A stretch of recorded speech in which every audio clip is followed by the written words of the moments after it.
अगरो धुआं धुआं उठल जिंदगी में हमरा ऐसे,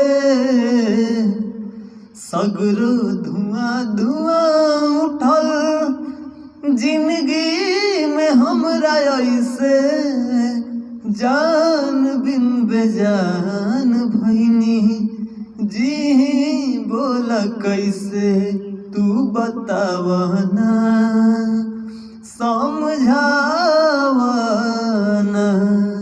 तू बतावना समझावना।